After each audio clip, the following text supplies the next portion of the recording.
প্রাণ প্রিয় কুমিল্লাবাসী, আজকে আসলে চাপ হয়ে গেছে বেশি। দিনের বেলা ছিল ব্রাহ্মণবাড়িয়া নবীনগর থানা, রাতে ছিল কসবা থানা, আবার এখানে এমনিতে জার্নি হয়ে গেছে আজ খুব বেশি। কোথায় সে ফেনী থেকে যশোর, যশোর থেকে কুষ্টিয়া, কুষ্টিয়া থেকে এখানে, আবার আজকে যাওয়া লাগবে এখনই কুষ্টিয়ায়। কালকে আমিরে জামাত আসবে সকাল 7:30 8টার দিকে অনুষ্ঠান কুষ্টিয়ায়।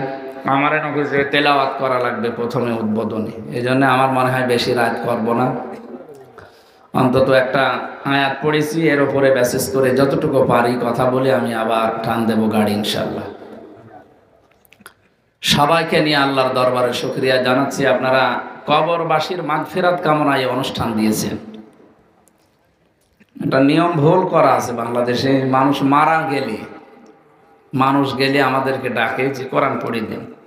আরে ভাই, মরা মানুষের জন্য তো কোরআন শরীফ না, কোরআনের মূল মেসেজ জিন্দা মানুষদের জন্য। এর আলোচ্য বিষয় কারা? মানুষ। কোন মানুষ? জীবিত মানুষ। আল্লাহ বলেন হাদা বায়ানুল লিন্নাস, এই যে বর্ণনা লিন্নাস, লাম শব্দটা 19টা অর্থে বা 13টা অর্থে আসে। জীবিত মানুষদের জন্য লাম ব্যবহার করা হয় আরবি গ্রামার অনুযায়ী। কোরআন শরীফ তো জীবিত মানুষদের জন্য।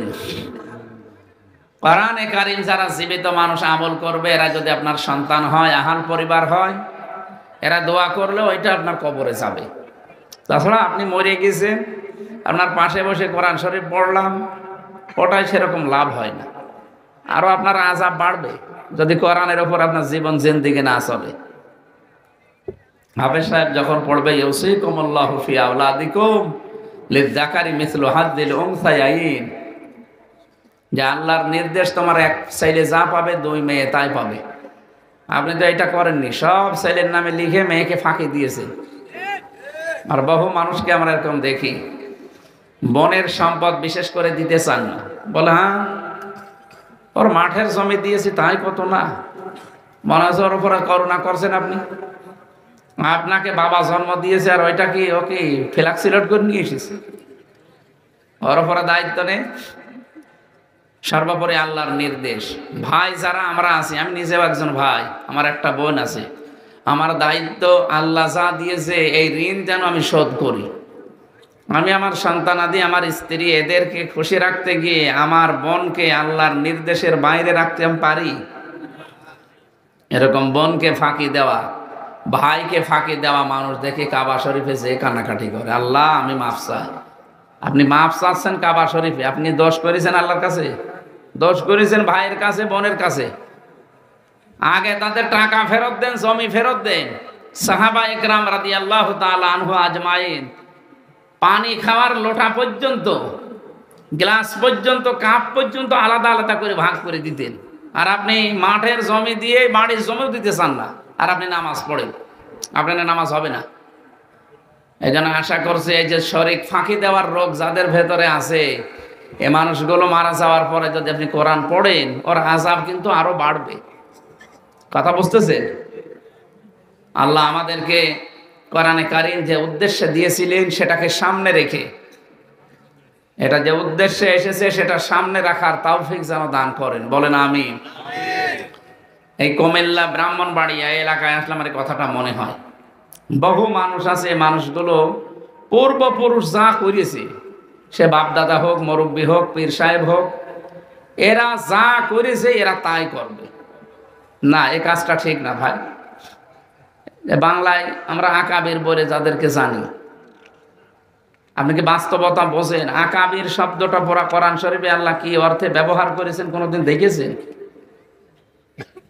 এই যে কোরআনে এই জায়গায় আছে, আল্লাহ রাব্বুল আলামিন দিয়েছেন ওয়াকাযালিকা জাআলনা ফী কুল্লি ক্বরিয়াতিন আকাবিরা মুজরিমিহা লিয়ামকুরু ফীহা ওয়া মা ইয়ামকুরুনা ইল্লা বিআনফুসিহিম ওয়া মা ইয়াশউরুন। যারা কোরআন হাদিস গলিয়ে খাওয়ালেও বিশ্বাস করতে চান না, আপনার আকাবির যা বলেছে, আপনার মুরব্বী, পীর সাহেব, বাপ দাদা, পূর্বপুরুষ যা বলেছে ওইটাই আপনার কাছে সব। আকাবির শব্দটা দেখেন, মুজরিম, কাফেরদের বড় বড় লিডার যারা, এদের ক্ষেত্রে ব্যবহার করা হয়েছে পুরা কোরআন শরীফে। ওয়াইদা কিলা লাহুম তাআলাউ ইলা মা আনজালাল্লাহু ওয়া ইলার রাসূলি ক্বালু হাসবুনা মা ওয়াজাদনা আলাইহি আবাআনা আওয়ালাউ কানা আবাউহুম লা ইয়ালামুনা শাইআন ওয়া লা ইয়াহতাদুন।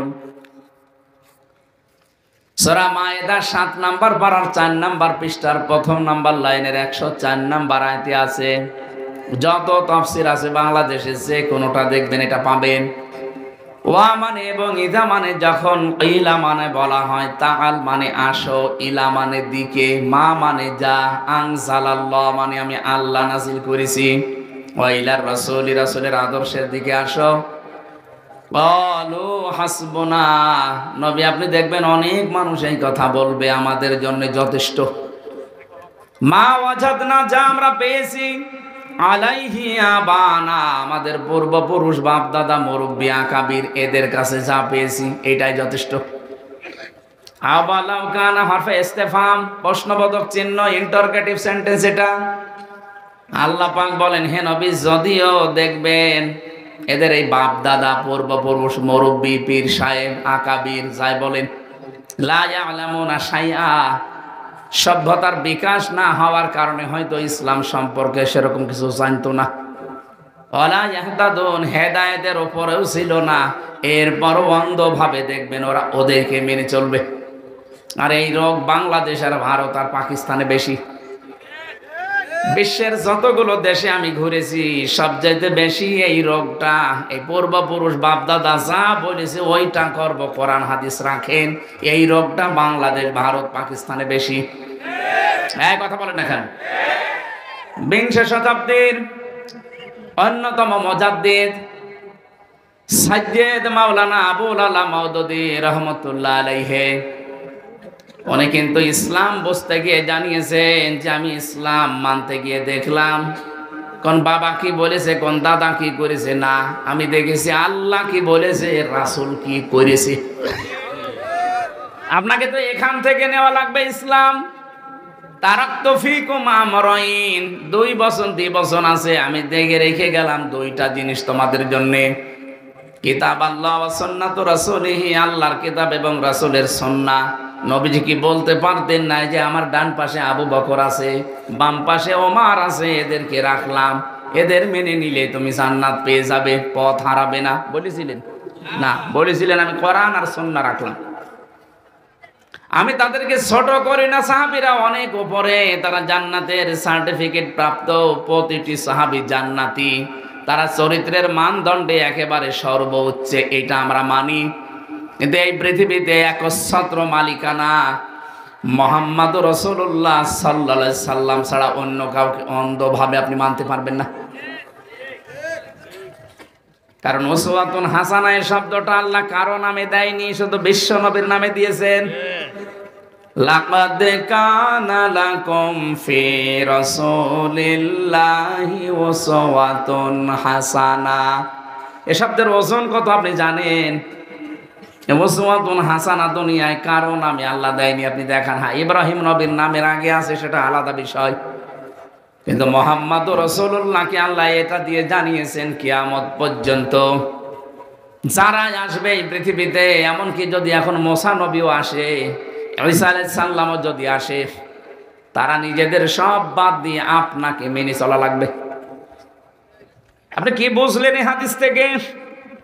এত বড় পাওয়ারফুল নবী যারা আল্লাহর সাথে কথা বলতেন, হযরতে মূসা কালিমুল্লাহ বলা হয়, আল্লাহর ফৎকারে যিনি তৈরি হয়েছিলেন হযরতে ঈসা, এটা যাদের রেকর্ড হচ্ছে তামাম দুনিয়ায় ছড়াবে। এই জন্য আমি ইহুদি এবং খ্রিস্টানদেরকেও বলছি, আপনারা মূসা আলাইহিস সালামকে যোসেফ বলে ডাকেন, ঈসা আলাইহিস সালামকে যিশু বলে ডাকেন, ডাকেন যে নামে, মানেন তো মূসা এবং ঈসাকে।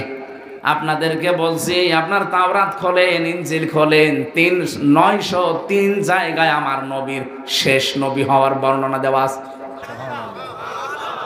আপনাদের নিজেদের কিতাব, আপনাদের ধর্মীয় গুরু যারা, ঠাকুর যারা, পুরোহিত যারা, এরা পড়তে দেয় না। জানে যে এগুলো যদি সাধারণ পাবলিক পড়ে, তা আমাদের যে ধর্ম, এ ধর্মই থাকে না। কারণ ইসলাম আসার পরে সব ধর্ম ডিলেট হয়ে গেছে। এক কথা বলছে না কেন? পৃথিবীর সব ধর্ম মাইনাস, আল্লাহ এইটা জানিয়েছেন লিইয়ুযহিরাহু আলাদ-দীনি কুল্লি, যত দিন ধর্ম আছে সবার উপরে আমি ইসলামকে বিজয় করে দেখাবো। শুধু ইসলামকে উপরে তুলবেন তা না, লিইয়ুযহিরা, জহার মানে অনেকে আমরা মনে করি প্রকাশ করা, এজহার মানে কি? না না, শুধু এজহার মানে প্রকাশ করা না। এজহার শব্দটা যত হাদিসে আপনি পাবেন, যারা হাদিস পড়তে পারে, আজকের আলেম একজন সভাপতি, অনেকজন সহকারী অধ্যাপক, মান ক্বারাআল কুরআনা ফাস্তাযহারাহু আছে, যে ব্যক্তি কোরআন পড়ে আর কোরআনকে এজহার করে, মানে কোরআনকে বিজয় করার চেষ্টা করে। এজহারের এখানে 33টা অর্থ আমি পেয়েছি। এজহার মানে বিজয় করা, এজহার মানে প্রকাশ করা, এজহার মানে স্পষ্ট করা, এজহার মানে দাঁড় করানো, এজহার মানে কায়েম করা, এজহার মানে দেখানো। আমার সবগুলো অর্থ মনে নেই, আমি অভিধানে পড়েছিলাম 33টার উপরে অর্থ আছে। তার 1 নাম্বার অর্থ এজহার মানে প্রকাশ করা, 2 নাম্বার অর্থ এজহার মানে বিজয় করা। কোরআনে কারিমটা আজকে আমাদের দেশে বিজয় নেই, এই জন্য আমরা এই 54 বছর হালালকে হালাল, হারামকে হারাম জেনে মানতেও পারি না, ছাড়তেও পারি না। কোরআন যদি সত্যি বিজয়ী থাকতো, আল্লাহর কসম আপনি হারামকে হারাম জেনে ছেড়ে দিতে বাধ্য হতেন, হালালকে হালাল জানার পর আপনি আঁকড়িয়ে ধরতে বাধ্য হতেন। এই জন্যে আমিরে জামাত ডাক্তার শফিকুর রহমান হাফিজাহুল্লাহ ঘোষণা দিয়ে দিয়েছেন, এই দেশে যদি কোরআন কায়েম হয়ে যায়, সর্বপ্রথম এই দেশ থেকে বন্ধ করা হবে প্রথম দিন চাঁদাবাজি। এটা যারা অনেকে করছেন এখনো অনেকে কিন্তু থামেননি। এই 15.5 বছর দেখেছিলাম এক স্টাইলে, এখন চলছে আর এক স্টাইলে। যারাই করছেন আপনি কিন্তু থামেন। আপনি খোঁজ রাখেন, কিছু গোয়েন্দা বিভাগের খোঁজ রাখেন, তারা কিন্তু নখদর্পণে রেখেছে কোথায় কি করছেন।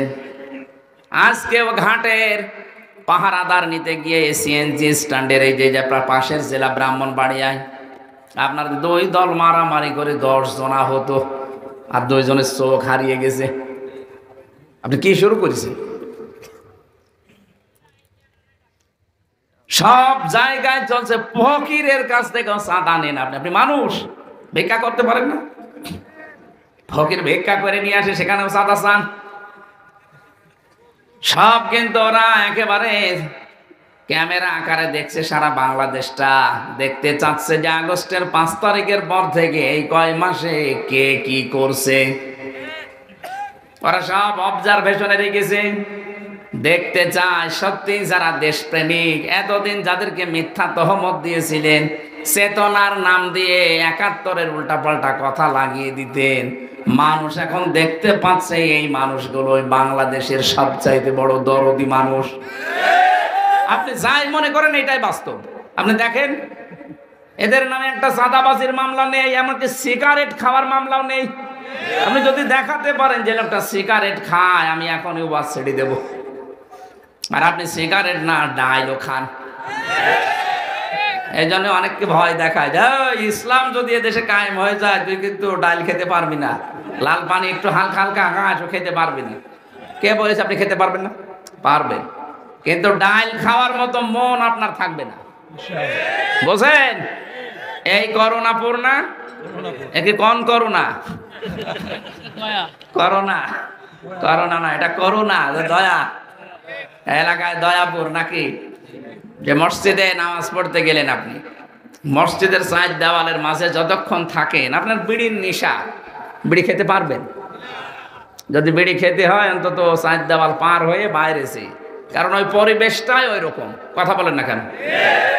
কোরআনে কারিম যদি 56,000 বর্গ মাইলে কায়েম হয়ে যায়, পুরা দেশটাই হয়ে যাবে একটা মিনি জান্নাত। ও বিড়ি খাওয়া, ডাইল খাওয়া, এগুলো আপনার মনে আসবে না,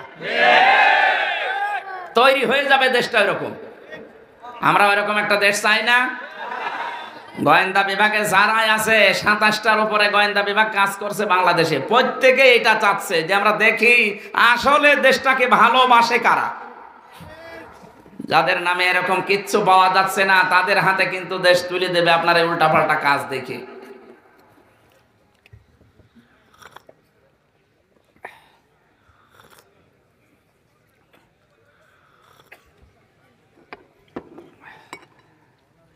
এজন্য আজকের সকালের বক্তব্য দেখেছেন না, লন্ডন থেকে ভিডিও বার্তা পাঠাচ্ছে যে থামেন আপনারা, আপনার জন্য একটা বদনাম হয়ে যাচ্ছে। গাইবান্ধার ডিসির কাছে কি জজের কাছে 50 লাখ টাকা দাবি করেছেন আপনি। আপনি মানুষ, মানে বাস্তবতা কিছু বোঝেন না, আন্দাজ যেখানে সেখানে হাত দিতে চান। এই জন্য শেষে ওই মুরব্বী হুজুর হয়েছে কি বলে, মোস্তাক হয় যে সে মুরব্বী মুরব্বী। আপনি থামেন, আশা করছি আপনি থামবেন। ভাই যা শুরু করেছেন বদনাম হয়ে যাচ্ছে। বহু মানুষ আপনারা মজলুম, আমি দেখেছি এক একজনের নামে 313টা মামলা। তারেক জিয়া সাহেবের বন্ধু আর পিএস দুইজনে আমার সাথে ছিল, এরা মজলুম মানুষ। অপু ভাইয়ের জন্য আমি মন থেকে দোয়া করি, আল্লাহ যেন তাকে সর্বোচ্চ মাকাম দান করেন। কষ্ট করেছে, যুবক মানুষ, খুব বেশি বয়স না। বিয়ে করার পরে এই যে 7-8 বছর এই জালেমরা তারা জেলে রেখে দিয়েছে। কষ্টের পরে কষ্ট সহ্য করেছি আমরা ভেতরে। 24 ঘন্টা আমাদের ওপরে আলাদা নজরদারি ছিল। আমাদের পাহারায় যাদের দিকে দিত, মুসলমান দিত না, দেবদুলাল দিত, সুব্রত বালা, অসিত কুমার, ঘোষ রঞ্জন, এইরকম মানুষকে আমাদের দায়িত্ব দিত যেন আরো কড়াকড়ি করে বেশি। এই জন্য আপনারাও মাজলুম, আমরাও মাজলুম। ওই 14 দল বাদ দিয়ে বাংলাদেশে আমরা যা আছি সবাই মাজলুম। কি কথা বলেন না কেন? এই মাজলুম মানুষগুলো অন্তত এক হয়ে দেশটাকে একটু ভালোবাসেন। এই যে আমি যখন আসছিলাম ওখান থেকে আমি 10:30টায় নেমেছি।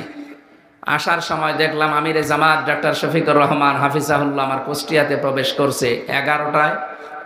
10:45 উনি অলরেডি ঢুকে পড়েছি। হাজার হাজার মানুষ কুষ্টিয়া শহরে, দল মত নেই। কালকে আমার মনে হয় 4-5 লাখ মানুষ হবে। এরা সবাই এই রাত 10:30, 11টার সময় দাঁড়িয়ে আছে, শুধু একটু সালাম দেবে। এই মানুষটার উপরে আল্লাহ এমনি এমনি মানুষের অন্তর ঝুঁকেছে না, তার আমল জানেন, তার ইখলাস কি আল্লাহর উপরে তাওয়াক্কুল, ভরসা।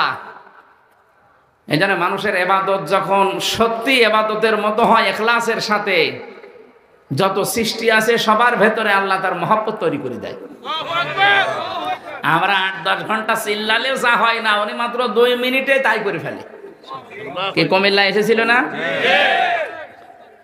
পরে 10 ঘন্টা কথা বলা লাগে না আমাদের মতো। আমরা তো 2 ঘন্টা 3 ঘন্টায় এখন মানে সেই কেবল 60 আওয়াজ শুরু করে 2-3 ঘন্টায়, আর ওনার মাত্র 2 মিনিটের বক্তব্যে আমার 10 ঘন্টার কাজ হয়ে যায়। তার কথার তাসির এমনি হয়। কত বড় বড় আল্লাহর ওলি দেখি তাদের কথা কোনো তাসির নেই। এই যে মাঝ ভান্ডারি যেটা মরে গেল, এই শয়তানের কথা কোনো তাসির আছে? অথচ আমিরে জামাত, আমি শুধু টান নিয়ে বলছি তা না, নিজে দেখেছি তো, তার সাথে ছিলাম আমি ভেতরে।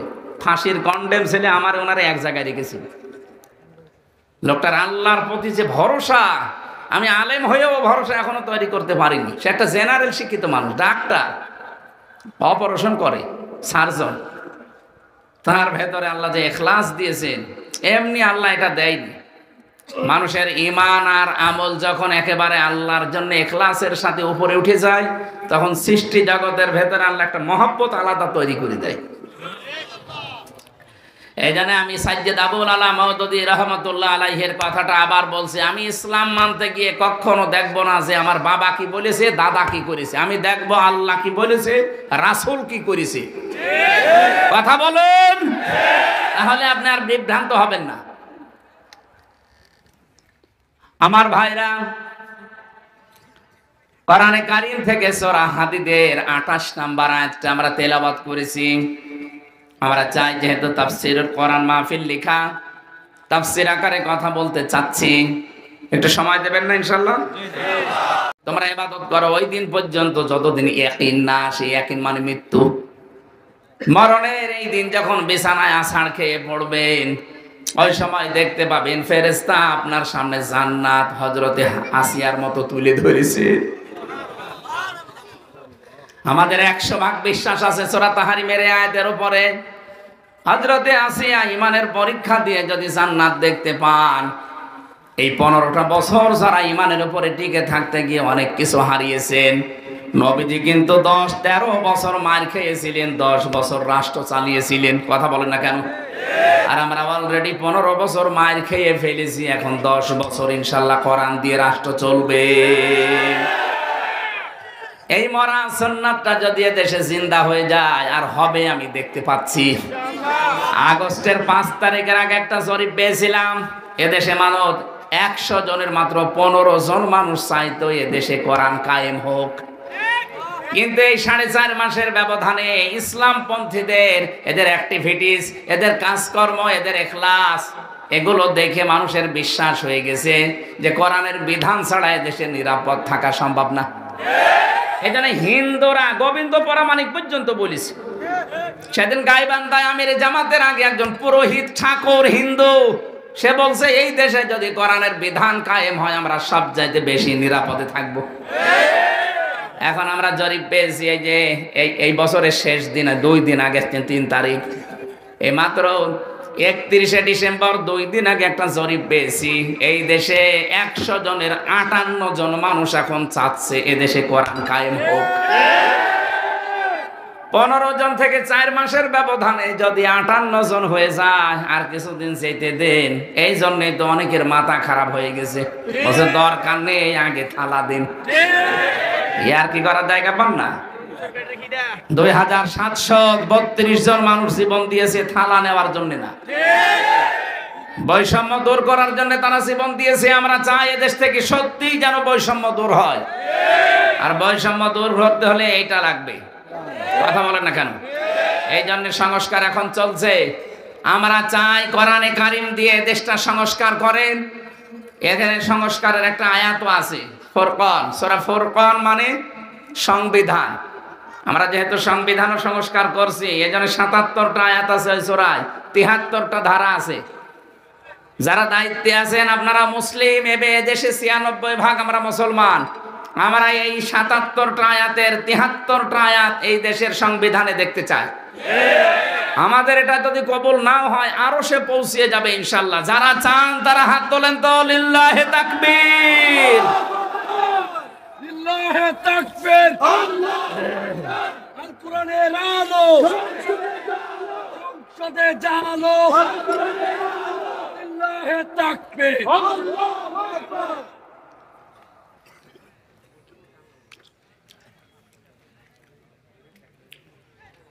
আলহামদুলিল্লাহ ভাই, এটা যদি ডক্টর ইউনূস পর্যন্ত নাও যায় অসুবিধা নেই, আরো সে চলে গেছে। কিয়ামতের দিন বলতে পারবো আল্লাহ আমি কিন্তু তোমার কোরআনের এই সংবিধানের পক্ষে ছিলাম, কায়েম হতে পারেনি, এটা আমার দোষ না।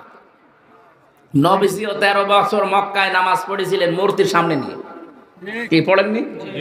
13 বছর যে মক্কায় নামাজ পড়লেন, একটা মূর্তিও সরাতে পেরেছিলেন? 313টা মূর্তি ছিল কাবা শরীফের ভেতরে, উনি নামাজ পড়েননি? নামাজ তো মূর্তির সামনে নিয়ে পড়লেন।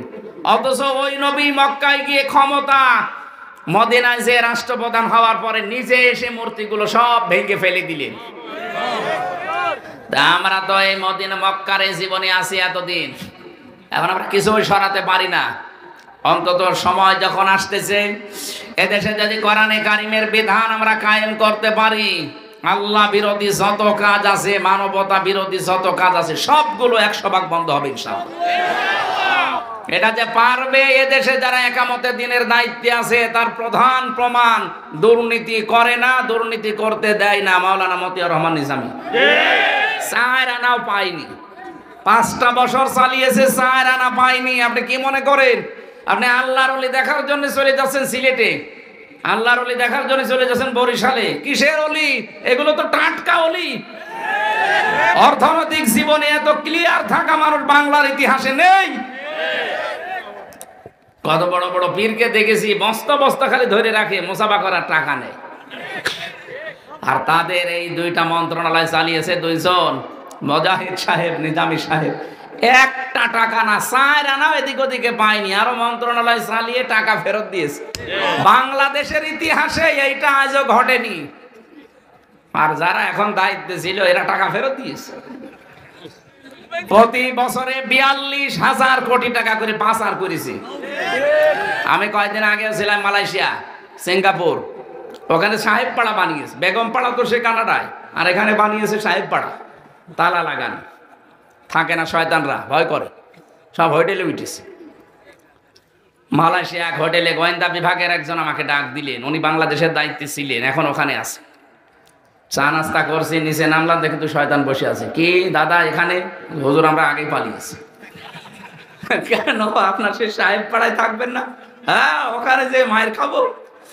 এদেশে বহু বাঙালি আছে, যদি দেখতে পায় পিটিয়ে লাশ বানিয়ে ফেলবে। কি করলেন আপনি টাকাগুলো ওখানে নিয়ে? ওইগুলো যদি বাংলাদেশে 36 লাখ যুবক এখন বেকার, এদের কর্মসংস্থান তৈরি করে দিতে পারতেন। আপনি ইসলামের হাতে দেশটা তুলে দেন, 10 বছর একটা মানুষ যদি বেকার থাকে, আমি এই দেশ থেকে চলে যাব, দেন। তারা এমনি লক্ষ লক্ষ মানুষের কর্মসংস্থান তৈরি করে ফেলেছে অলরেডি। ইসলামী ব্যাংক দিয়ে, ইসলামী ব্যাংক হাসপাতাল দিয়ে, ইবনে সিনা দিয়ে, আরো হাজারো প্রতিষ্ঠান, বিশ্ববিদ্যালয়গুলো বানিয়ে কত রকমের কর্মসংস্থান মানুষের তৈরি করে দিয়েছে। কিছু হাতে নেই, তাই আপনি হাতে দিয়ে দেন। এই 42,000 কোটি টাকা যদি পাচার বন্ধ হয় প্রতি বছরে বছরে, দেশটা এমনি দাঁড়িয়ে যাবে। আর আমরা এটা চাই, কথা বলেন ঠিক কিনা? আমি আবার রিপিট করছি, আমির জামাতের কথাটা খুব ভালো লেগেছে, যে আমরা যদি সত্যি ইসলামকে দেশে আনতে পারি, প্রথম দিন আমরা এদেশে আইন পাশ করে বন্ধ করব চাঁদাবাজি। এটা যে কি মারাত্মক আকার ধারণ করেছে সারা দেশে, প্রত্যেক জায়গায় চলছে এখন। এটা সর্বপ্রথম বন্ধ হবে। আর মানুষরা এখন আস্থা পাচ্ছে না, ইসলাম আসলে এটা বন্ধ করা সম্ভব। আমরা আপনাদেরকে দেখাবো কোরআন দিয়ে, ইনশাআল্লাহ। যদি এটা আসে, আর আমার জীবনের সবচাইতে বড় আশা, 3টা বছর আমি এই কারাগারে ফাঁসির কন্ডেম সেলের ভেতরে 24 ঘন্টা, বিশেষ করে তাহাজ্জুদে আমার প্রতিদিনের দোয়া ছিল, আল্লাহ তুমি যাই করো তাই করো, চর্ম চোখে অন্তত 56,000 বর্গ মাইল কোরআন দিয়ে চলছে, এটা যেন দেখে মরতে পারি। আমি আশা করি আমার দোয়া কবুল হবে ইনশাআল্লাহ। কারণ একদিকে আমি মাজলুম ছিলাম, একদিকে অসুস্থ ছিলাম, আর একদিকে মুসাফির অবস্থায়। এখন তো মুসাফির অবস্থায় আছি। এই জন্য আমি আশা করছি নবীর হাদিস অনুযায়ী আমার দোয়া আল্লাহ ফেরত দেবে না। আমি চর্ম চোখে যেন দেখতে পারি যে এটা দিয়ে বাংলাদেশ চলছে, মিনি জান্নাত হয়ে যাবে দেশটা, আপনি ভাবতেও পারছেন না। মরা সুন্নাত তাহলে কোনটা আপনি কি বুঝেছেন? এটার জন্য যদি এখন থেকে আপনার দল করা লাগে করবেন, যদি ভোট করা লাগে করবেন, যদি টাকা দেওয়া লাগে দেবেন, তাহলে এটা মরা সুন্নত। এখন নেই এই সুন্নতটা। 10 বছর নবী কোরআন দিয়ে যে দেশ চালিয়েছে, এটা কি মিথ্যা কথা? এই সুন্নতটা বাংলাদেশে আছে? বলেন। এই সুন্নতের জন্য আপনার কোনো কাজ নেই, শুধু খাবারের পর মিষ্টি খাওয়া সুন্নত না, মানে আরো খাবার চাই। অথচ রাসূলুল্লাহর প্রতি যদি কেউ ঈমান এনে এই কাজটা করতে পারে, ইউতিকুম কিফলাইনি মির রাহমাতিহি, আল্লাহ তার জন্য ডবল রহমত রেখেছেন। সুবহানাল্লাহ বলতে পারেন না? আমরা রাসূলের উপরে ঈমান আনো, এই কথা শুনলেই মনে করি রাসূল একজন আছে। আরে ভাই, ও কথা তো আমিও জানি, যে রাসূলের উপরে ঈমান আনার অর্থ হচ্ছে এইটা, তার আদর্শ যে 23 বছরের নবুয়তের জিন্দেগি এই পৃথিবীতে বাস্তবায়ন করে দেখানো। আপনারা কুমিল্লা ব্রাহ্মণবাড়িয়ায় যেহেতু নবীর আশেকের নাম বেশি পাওয়া যায়, এদেরকে গরম সন্নি, মিঠা সন্নি, ঠান্ডা সন্নি, যাই নাম নিয়েছেন আপনি। মিলাদ পড়েন 63 দিন ধরে, মিলাদ পড়েন। মিলাদ মানে জন্ম, মিলাদ মানে কি? জন্ম হতে 63 দিন লাগে। কিসের মিলাদ পড়েন আপনি? অথচ নবীজির জন্মের দিন যা ঘটেছে আপনি তো সেটাও করতে পারেননি। মুহাম্মদুর রাসূলুল্লাহ সেদিন জন্মগ্রহণ করে, কয়দিনের ভেতরে হযরতে হালিমাতুস সাদিয়া এসেছিল। এসে ওনাকে তুলে নিলেন। সিরাত ইবনে হিশাম বলছে বাদান স্তন দিয়েছেন, উনি পান করলেন, বাম স্তন দিলেন, মুখ বের করে নিলেন। হযরতে হালিমা বলেন আমি তিনবার তাকে লাগিয়েছি আমার স্তনের সাথে, 3 বার তিনি মুখ বের করে নিয়েছেন। ডাক দিয়ে বললাম, চোখের ইশারা দিয়ে যেন বোঝাতে চাচ্ছেন নবীজি মা হালিমা জোর করেন কেন? ডান স্তন এটা আমার অধিকার ছিল, আমি পান করেছি, আমি জানি আপনার একটা সন্তান আছে আব্দুল্লাহ, এই বাম স্তন তার অধিকার। আমি দুনিয়ায় এসেছি ভাইয়ের হক ফিরিয়ে দেওয়ার জন্য, ভাইয়ের হক নষ্ট করার জন্য আসি নাই। এইটার নাম মিলাদ, তার জন্ম এটা। তিনি জন্মের পরে এটা দেখিয়েছেন আদর্শ। আর আপনি কিসের সুন্নি দাবি করেন? এই আদর্শ আছে আপনার ভেতরে? আপনি তো মানুষের অধিকার, ভাইয়ের অধিকার আরো নষ্ট করেন। তাকে আপনি এমন এমন কিছু শিখিয়ে জাহান্নামে নিয়ে যাচ্ছেন। আপনাকে স্পষ্ট বলছি সূরা ফুরকানের 68 নম্বর আয়াত, আল্লাযীনা লা ইয়াদউনা মা'আল্লাহি ইলাহান আখার, যারা আল্লাহর পাশাপাশি অন্য কাউকে ডাকে ইযআফ লাহুল আযাব, তাদের ডবল শাস্তি হবে। রাসূলুল্লাহকে মেনে নিলে যেমন ডবল সওয়াব হয়, আর যারা রাসূলের বিরুদ্ধে কাজ করবে তাদের শাস্তিও হবে ডবল।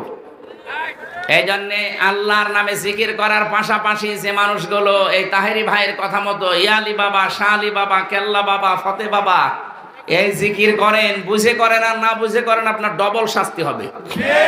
আশা করছি এটা আপনি ছেড়ে দেবেন। বুঝে করেন আর না বুঝে করেন, ও নাই একটা দরবার কেন্দ্রিক চলছে একটা ব্যবসা করার জন্য, আপনি কি ওর সাথে জাহান্নামে যেতে চান? এজন্য আল্লাহর সাথে অন্য কাউকে ডাকা যাবে না, সে যাই হোক। নায়ক সোহেল চৌধুরী নাম শোনেননি? ওকে যে হত্যা করেছিল মামুন, আমার সাথে জেলে ছিল 25 বছর একাধারে। ও দেখতাম রাত 2টা 2:30টার সময় ওঠে, আমরা উঠি তাহাজ্জুদের জন্য, আর ও ওঠে জিকির করার জন্য। তো জিকির সে জাত মতো জিকির করলে তো হয়। উঠে সে ঘর কাঁপিয়ে বলবে, ইয়া রাসূলুল্লাহ, ইয়া রাসূলুল্লাহ। কি গো আপনি কি জিকির করেন হুজুর? এদিকে আসেন। মাওলানা মামুনুল হক আর আমি যেহেতু এক জায়গায় ছিলাম, ওনারে ডাকলাম, বললাম কি জিকির করেন আপনি?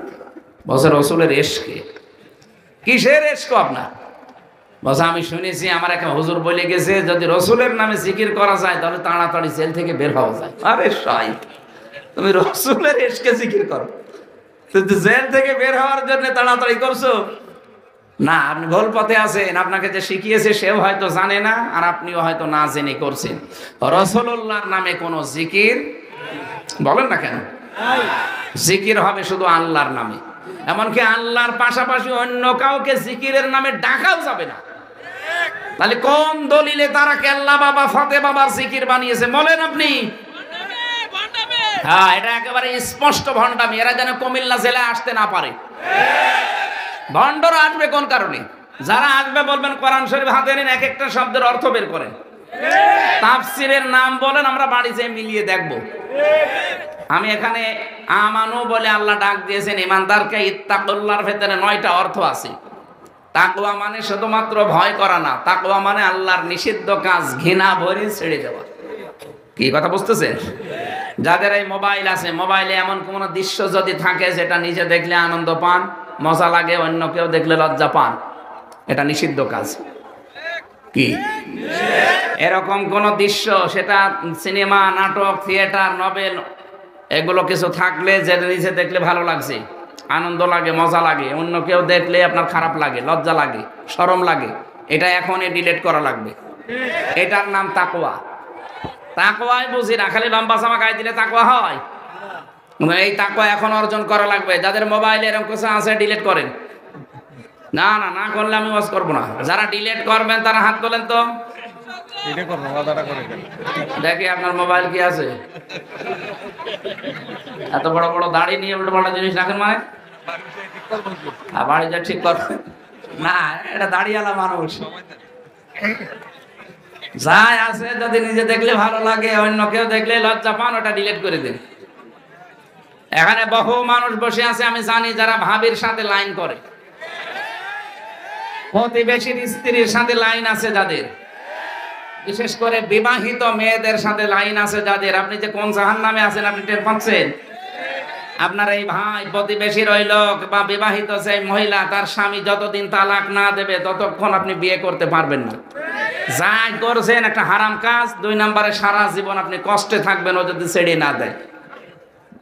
বলছেন হুজুর ছেড়ে দেবে, কারণ এই যে মাঝে মাঝে এসে অনশন করছে, 2 সন্তান রেখে এসে অনশন করছে যে সলিমুদ্দিনে আমার চাই। কি দিয়েছেন আপনি যে আপনার এই চাই? বিবাহিত মেয়েদের সাথে লাইন যাদের আছে, বিশেষ করে ভাবি, প্রতিবেশীর স্ত্রী, বিবাহিত মেয়ে, এক্ষুনি এই নাম্বারগুলো ডিলিট করে দিন। হোয়াটসঅ্যাপে থাক আর ইমোতে থাক আর মেসেঞ্জারে থাক আর এমনি ডায়াল নাম্বারে থাক, ডিলিট করবেন, তারপরে বাড়ি যাবেন, নাইতো আপনার মোবাইল কিন্তু হ্যাং হয়ে যাবে। এমন এক বরদোয়া দিয়ে দেব, মোবাইল জীবনে খুলবে না। তাকওয়াই আমরা বুঝি না। তাকওয়া মানে কি? আল্লাহর নিষিদ্ধ কাজ শুধু ছেড়ে দেওয়া না, শুধু ছেড়ে দেওয়ার নাম খসিয়া। কথা বোঝেন? আর আল্লাহর ভয়ে নিষিদ্ধ কাজগুলো একেবারে পায়খানার মতো ঘৃণা করে ছেড়ে দিয়ে চলে আসা, এর নাম তাকওয়া, এর নাম তাকওয়ার দ্বিতীয় নম্বর অর্থ হচ্ছে যে যেখানে আছেন ওই জায়গায় ওই কাজের শিক্ষা এবং প্রশিক্ষণ নিয়ে পূর্ণাঙ্গ রূপে কাজটা সুচারুরূপে আঞ্জাম দেওয়ার নাম তাকওয়া। এটা আজ বাংলাদেশে কেউ করে না। এটা এদেশে যারা একামতে দিনের দায়িত্ব পালন করে তারা চেষ্টা চালাচ্ছে যে যেখানে থাকবে ওই জায়গার শিক্ষা এবং প্রশিক্ষণ নিয়ে তাকওয়া কারে বলে তারা দেখাবে। কথা বুঝতেছেন? তাকওয়া মানে বাংলায় দ্বিতীয় অর্থ কি বললাম? যেখানে যে কাজ করবেন, যে চেয়ারে বসে আছেন আপনি, ওই চেয়ারের ওই যোগ্যতায় আগে শিক্ষা নেবেন, প্রশিক্ষণ নেবেন, সুচারুরূপে কাজটা আঞ্জাম দেবেন, এর নাম তাকওয়া। আমি নাম ধরেই বলছি, বাংলাদেশ জামাত ইসলামী, ইসলামী ছাত্র শিবির, ইসলামী ছাত্রী সংস্থা, দেখেন তো এরা যেভাবে লোক তৈরি করছে, শুধু তৈরি করে ছেড়ে দেবে না, শিক্ষা দেবে, প্রশিক্ষণ দেবে এবং সুচারুরূপে যেন ওই কাজটা আঞ্জাম দিতে পারে সেই ব্যবস্থা করে দেবে। আপনি প্রশাসনে দেখেন এইভাবে, বিচার ব্যবস্থায় দেখেন এইভাবে, ওকালতিতে দেখেন, ব্যারিস্টার যারা আছে সব এইভাবে একেবারে কন্ট্রোল করা। আর আমরা তো এইটাই চাচ্ছি। আর চরিত্রের মাধুর্যতা সবচাইতে এদের বেশি। আপনি এর চাইতে কোথায় যাবেন? আর একটা ভালো কিছু দেখান যে দেশটা চালাতে পারবে, আমি সেখানে যাব। অন্য কোন জায়গা আমি ঘুরে পাচ্ছি না। যেখানে যাচ্ছি হ্যাঁ পাওয়া যায় তাদের ভেতরে, কিন্তু তাদের চরিত্র নেই। আমি অনেককে পাচ্ছি তারা ভালো মানুষ কিন্তু এক সাইডে দুর্বল, হয়তো তার নিচে ভালো কিন্তু তার ছেলেটা এমন খারাপ, আমি আর নিচে নামলাম না। বা এমন একটা মানুষকে আপনি বলছেন জানা ইসলাম আর নেই, যাদের কাছে যে কি করবেন, তাদের ভেতরে একটা বিসিএস ক্যাডার আছে। আর এই দেশে ডিওনো হতে হলে, এএসপি হতে হলে, এসপি হতে হলে, ডিসি হতে হলে টিওনো বিসিএস ক্যাডার হওয়া লাগবে। তা আপনার তো ওই যোগ্যতা অর্জন করারই কায়দা নেই, আপনি যাবেন কি করে? এই জন্য যারা পারে অন্তত আল্লাহ তাদেরকে যেন এই রাষ্ট্রের ক্ষমতাটা তুলে দেন হাতে। তারা সব দিক থেকে শিক্ষা প্রশিক্ষণ নিয়ে পরিপূর্ণরূপে কাজটা আঞ্জাম দেওয়ার জন্য চেষ্টা চালাবে ইনশাআল্লাহ। তারপর আরো ব্যাখ্যা ছিল, আল্লাহ বলেন আমিনু বিরাসূলিহি, আমার রাসূলের উপরে ঈমান আনো মানে আমার রাসূলের আদর্শকে বাস্তবে নিয়ে যাও। আমি একটা আদর্শ বললাম, উনি 10 বছর কোরআন দিয়ে রাষ্ট্র চালিয়েছিলেন, আমরাও চালাতে চাই। তাহলে ইউতিকুম কিফলাইনি মির রাহমাতিহি, ডবল রহমত পাবেন আপনি। ওয়াজাআল লাকুম নূরা, আল্লাহ বলেন তোমাদেরকে আমি একটা নূর দেব। তামশুনা বিহি, এ নূর দিয়ে তোমরা চলবা। এ নূর মানে কোরআন। নূর মানে কি? ওয়াগফির লাকুম, কোরআন দেখে দেখে যদি চলতে পারো আমি আল্লাহ জীবনের অপরাধগুলো সব মাফ করে দিচ্ছি, দেব। ইয়াগফির মোজারে, বর্তমান ভবিষ্যৎ, প্রেজেন্ট ফিউচার। কেউ যদি সত্যি আল্লাহর এই নূর দেখে জীবন চালাতে সিদ্ধান্ত নিয়ে চালিয়ে যেতে পারে, ওর এখন যে গুনাহ আছে সব মাফ হবে, সামনে যা করবে আল্লাহ ছোটখাটো সব মাফ করে দেবে। আর বড় গুনাহগুলো তওবার দ্বারা মাফ করিয়ে আমার আল্লাহ আল্লাহু গফুরুর রহিম, উনি দুইটা নাম নিয়েছেন, একটা গফুর আর একটা রহিম। কিয়ামতে আল্লাহ কাউকে যদি মাফ করতে চান, ওই মানুষটাকে সবার সামনে নেবে না, আলাদাভাবে এক জায়গায় নিয়ে পর্দা দিয়ে ঘিরে ফেলবে, ডাক দিয়ে বলবে আল্লাহর বান্দা আমি তোমার সামনে এই এই কাজ করেছিলে। ও তো লাজবাব, কারণ জানবে যে আমার সব আল্লাহর নখদর্পণে। মাথা নিচু করে বলবে আল্লাহ আমার ভুল হয়ে গেছে। আল্লাহ বলে ঠিক আছে যা, তোরে আমি মাফ করে দিলাম, কাউকে জানাবি না, গোপনে জান্নাতে চলে যা। আল্লাহ যেন এইরকম একটা বিচার আমাদের জন্য তৈরি করে রাখেন। আরো জোরে বলেন আমিন। আল্লাহুম্মা আমিন। লা ইলাহা ইল্লা আনতা সুবহানাক ইন্নী কুনতু মিনাজ জালিমিন। রব্বুল আলামিন, রাত 12:30 বাজতে চলছে, এই গভীর রজনী, এখন তাহাজ্জুদের সময়। কত মানুষ এত রাত পর্যন্ত যারা বসে আছে, বিভিন্ন আলেমদের মুখে কথা শুনেছে। আল্লাহ তাআলা, আমি মেন কথাগুলো বলার চেষ্টা করেছি, এগুলো আমাদের জীবনে মেনে চলার তৌফিক দাও। সওয়াব যদি দিয়ে থাকো কোটি কোটি করে বাড়িয়ে দাও।